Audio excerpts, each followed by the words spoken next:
this bike is currently. And I'm gonna, if it's a quick adjustment, then I'm gonna set it all up so then you can just walk away with it right now. Okay. Is that okay with you? Yeah, that's cool. But you'll still once again have the S-bend bars in there. If that's not a big deal to me. But if you don't like it, then you're gonna change it off pretty quickly. Yeah. I really want to get rid of the S-bend bars. Yeah. Do you want? Because that has always been my biggest gripe with time trial and triathlon position. For a bike that I took off just so we could use them for the fitting. Oh, okay. Yeah. But I can order them through Giant. If I can just order another pair, then I just give you these ones because they're brand new bars anyway. I would just order the other bars so that we have them for a bike. I just have to make sure he's okay with it. If that makes sense. Yeah. Or if you wanted to get the those angled bars that come up a couple of degree. Do you have any I definitely don't have tires for mountain bikes. Not in stock. Yeah. Is it just the tires or the tube? It's just tires. Tires. Yeah, Okay. the tires are. What do you call that? Your laser gadget thing. That's my XY bottom bracket laser. Oh. So it's just a laser level, but we use it for finding stack and reach measurements on every bike out there. So what I'm going to do is I'm going to take a measurement from center of your bottom bracket to the saddle aft position or the saddle X position, and then the saddle height position, which is SY, and then handlebar height, which is HY, and then handlebar distance from the bottom bracket, which is HS. Which is your reach and height. And these, as is on the Guru machine, are transferable to that bike? Oh yeah, so Yeah. I just take this laser, after I take the measurements, I take this laser, I put it up against your bike, and then I just transfer the measurements from the XY coordinates that I get from the laser. Wow. So it'll be to the millimeter. That is really cool. Pretty fun.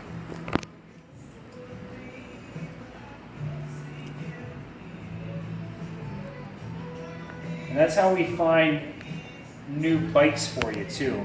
Stack and reach measurements that are on Giant's website. Yeah. And we can get it down to the millimeter of that too. Especially like I'm one of those odd sized people who's between sizes and could kind of go small but not extra small and medium but not on the high side. Yeah, I always make recommendations with the most adjustment options. So if you're a small, but you're like at the very top end of a tire, then we would go to medium, so then it'd be like mid-range. We can lower it down if we need to, or raise it back up. Yeah, because the other variable would be like the ultimate head tube height, which you couldn't modify if you got a frame way too small. Exactly. Yeah. The good thing about the Propel is it comes with a really tall head tube. Yeah, I saw that compared to the Vias, the Venge Vias, and the Trek Madone.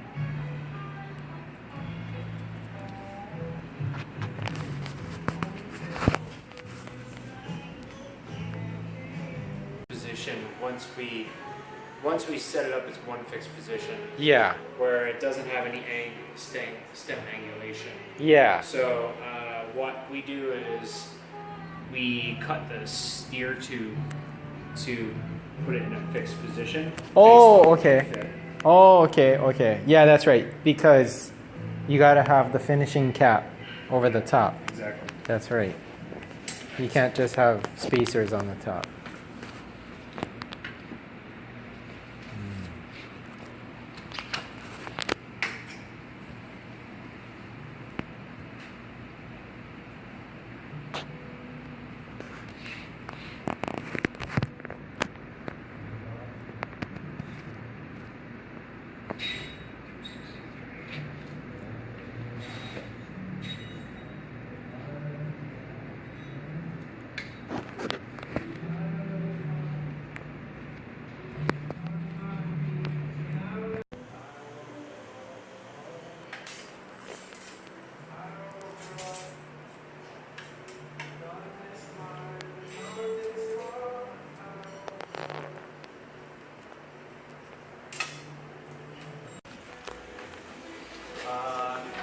hopefully, so here's the fun part. Yeah. I can definitely get it the right height with just adding another millimeter spacer in here. Saddle is definitely going to come up. The challenging part is going to be the distance from your pads to your saddle. So the handlebar x-axis right now wants me to bring it back like 6 centimeters from where it is. So it's pretty significant. That's that much. Wow. That's how much further forward you are on the small. So like going with like an extra small frame, you definitely could bring it close enough to you, but we then couldn't bring it high enough. So Okay, yeah, what I'm yeah. gonna do is, I see it's what you're already at the position as looks like it's as close. This doesn't slide back at all. If you go with the upgraded front end, then it's on a track that you can slide back and forth as well. Oh, So that, like looking at this right here. No, just kidding. It's on the lid bikes. It's not on the track. The fence bikes. oh, So I'm going to adjust it to the right position in the front end, and I'm going to bring your saddle forward a little bit and then raise it up. And then I'm going to bring your handlebars back, or your arrow bars back. that. Yeah. And we will look at that first. So give me a few minutes. Okay. You have- so I can do all that, and you don't need to be here for that. That's not a big deal. Yeah, yeah. So let's set you up for a road fitting, because now I know what I need to do. But the main difference between what we finished at, I can do everything to replicate that position, but I can't bring the bars back close enough to you. Yeah. So I'm gonna bring it back as close as I possibly can, Mm-hmm. and then we'll see how it feels from that position. So once again, you know, like I was talking about before, once you get out on the road and once we look at it, you may actually be sliding a little bit more forward and be more comfortable if it's more forward. Yeah. Yeah. But being there in a stabilized position where there's no wind and there's no road conditions dealing with traffic and all that stuff, you were comfortable there, but then on the road it might change a little bit. Yeah. And that's always free too as a follow-up. We always do follow-up things for free. So when you come back and pick up the bike, it'll probably be either later today or sometime tomorrow. Then everything will be dialed in. The only thing that will be different from finishing that thing besides your S-bend bars is going to be the pads aren't going to be as close to you as we finalize that position. Because what exactly is the differential between the S-bend and the ski bend? Like So- about 4 centimeters, right? Well, In height? I just went off of, so I took another measurement from the saddle nose to the end of the end of this piece right here, Yeah. and it's like 10 centimeter difference. Wow. But with the S-bend bars, what they're going to do is they're going to come up like right here. Yeah. So then it'll be probably pretty close to being spot on. Once I move this forward where it's supposed to be and raise it to the correct height, then Yeah. it'll probably be pretty spot on, because coming up at like this position right here, and Yeah. then it's almost identical. Okay. But the pads are still further away from your body, Got it. from your torso. They're going to be extended out further, even though your hand positioning is going to be identical. That Yeah. makes sense? Yeah. That'll be like pads will be more like here than here. Which Okay. you might like it better when you're out on the road. You never Yeah. know. And then there is. Was talking about. So even if you had told me one thing or another about the position, every once in a while I'll have a guy that says, "Oh, I feel like I can go more arrow," and I'll be like, "Well, I can put you there, but it doesn't necessarily mean you're going to be able to tell just by like moving a centimeter at a time which one looked better for you." Yeah. You can hear it. So. Because I've time trialed a lot or practiced time trialing over the years, and being totally slammed was not sustainable over a certain course. Yeah. Short course was kind of good, but you kind of had to suffer through it, and then the hip angle thing was really bad. Yeah. So you kind of had to force it and force a screwed up posture Yeah. in order to force it. Yeah, you're not gonna.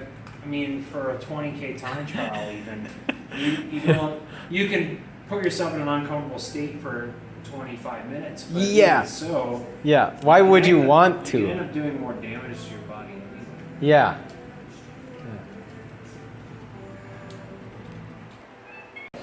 Just gonna use the restroom now. Luckily, the DuraAce Pioneer Power Meter crank is being sold to me for $600 because Ben, the other guy in HTC, is selling it because he's moving to a 160 crank. So a score for me, DuraAce. Couple centimeters higher.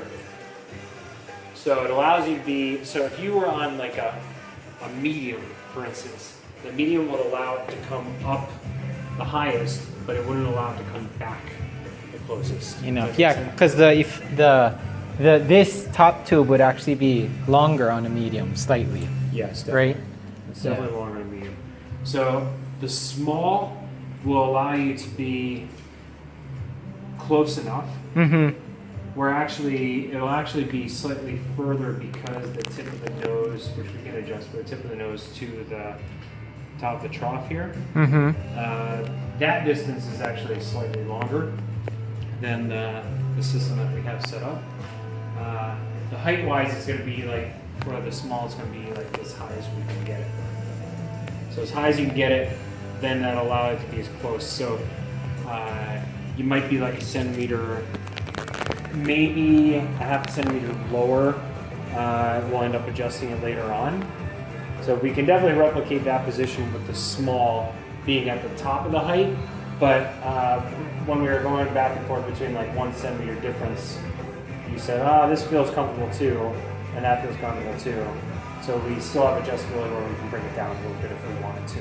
Well, both those comfortable ranges were still within the parameters of the small frame. Yeah. It's not like it was jumping from small to medium, small to medium. No, the Yeah. medium would be way too long. Way too long. Okay. So yeah. you'd be significantly more stretched out on the medium. Yeah. Now, let's say it comes with a 90 stem for Yeah. the small, Yeah. the way that it's set up, but the reach of the bars is longer, Yeah. so the trough is longer.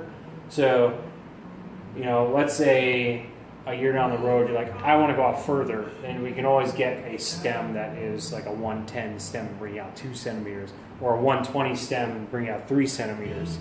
They have these proprietary stems that you can order aftermarket if you wanted to go longer. Oh, okay. But I can't, if you want the medium, I can't bring it back any closer. You know what I Yeah. mean? Does Yeah. that make sense? Because 90 would be the bottom out Yeah. for that particular stem. For that stem. Yeah. I mean, you Okay. can change the whole front end if you wanted to, Yeah. but that defeats the whole purpose of having like their arrow bar, their arrow stem with the Yeah. top No, cap and all that. I like it as is. That the integration. Yeah. It's so unique. Yeah. Yeah. It's a fun bike. Yeah. So yeah, you're definitely a small. I would leave everything the way it comes stock, where it's as high as it'll go. Yeah. And then if you're like, I feel like it has to come down, then that's not a problem. Then you have lots of adjustability to bring it down. Yeah. If you feel like it needs to come up, then the only option is go with a medium, but then it's like really stretched out. Yeah. No, I'd rather stick with the small. Yeah. Yeah, you're gonna be Yeah. Yeah, no problem. Yeah. Easy. Sweet. Hey, all right. So finished my Giant Trinity Guru Fit System bike fit, and right after that finished my Giant Propel 2018 bike fit on the Guru Fit System as well.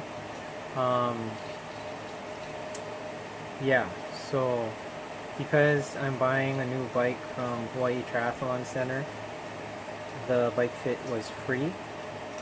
So what they did was my Guru Fit, which is a $600 value for my triathlon fitting, they just cut the price in half to $300. So that's done with, and absolutely worth it. Um, when I compare the two, BG Fit versus Guru Fit system, because I've done both. I did my BG Fit maybe 4 or 5 years ago, which was good at the time, but I can honestly say the Guru Fit system is amazing. Like, the amount of adjustments and micro adjustments you can do on that machine to really dial in your fit and see if version 1 or version 2 is better. You can keep jumping between that as far as stem length, stem shortening, stem stack, stem drop, fore aft on the saddle, as well as full frontal movement past the bottom bracket, or full rearward movement backwards behind the bottom bracket. It's all adjustable without you getting off the bike, and it can just be done by the fitter, which was Bill Lezer, longtime race buddy I've been racing with for years. We used to be on the same bicycle racing team when I first started racing, but he's a Cat 1 racer and super fast guy, wins time trials, won the race around Oahu, 112 mile bike race around Oahu. He won it. So he knows his stuff. He also owns the Giant Propel, so he was telling me firsthand how it responds in the sprints and pace line and climbing and things like that. So I could get real-time feedback from someone who owns the bike, which was great. And we have similar riding styles. He's a masher, I'm a masher. We both need to work on our spinning, but he puts out way higher power than I do. I didn't ask him his FTP, but I know it's high. It's really high. He's also a very fast climber for a very big dude. He's got some records on the island. What else? So yeah, Guru Fit system. It's amazing. Go get yourself one if you can. Totally worth it. And if a bike shop that you're near offers it, and you like the bikes that they have, maybe you could upgrade your bike and get a free fit all at the same time. Totally worth it. What else? So after I did the road bike fit, I was able to determine with Bill what size Giant Propel I should purchase, because I was on the fence between small and medium. I could go either way, but he did advise that if I get the small, I would have more adjustments as far as stem and saddle height. With the medium, because I'm a true small, if I get the medium, I would be on the lower end of the medium spectrum, which wouldn't be good, because if I needed to go lower and bring the bars closer, I really wouldn't be able to do that, because the Giant proprietary Propel stem bottoms out at 80 millimeters. So, and the top tube would be too long to bring the stem even closer to me. So it would be better to go small, and the bike comes with, I believe the small comes with an 80 millimeter stem, which would be in my ballpark. I could still lengthen it, but I wouldn't have to shorten it, because the top tube is within my parameters. So that's one more thing to note about getting a professional bike fit. I mean, anybody could just eyeball that and go through trial and error and buying a bunch of stems and testing it for X amount of weeks and months and years and dialing your fit that way. and possibly going through some injuries and backaches and neck aches and knee problems and hip problems with playing around with your fit over time. But wouldn't you rather just get your fit dialed in one time, know the numbers, fit your bike, fit your bike to you, not you trying to fit to the bike, and know that your bike is set up safely for whatever course you're trying to complete, whether that's 5 miles, 10 miles, 100 miles, 200 miles, whatever. That's my vlog for today. Hopefully you learned something from the fit and what I showed and what we discussed here today. Also, I will be getting that Pioneer Dura Ace crank mid-compact for $600. It's a $1,200 value. Ben, who owns the shop, just happens to be switching to 160mm cranks. He's a little bit shorter than I am, and I use 170, but for a tri-bike fitting, it would benefit me with my hip angle to use a 165, which the Dura Ace is. So I'm buying the Dura Ace with a Power Meter Pioneer built into it for $600, and it's pretty much brand new, spot on. He used it for like 1 season. It looks flawless. You saw it in the vlog. That's about it. So that's the updates. Please comment down below if you have any questions about the Guru Fit or the Giant Propel or the Giant Trinity or Hawaii Triathlon Center located in Kailua. Bye for now.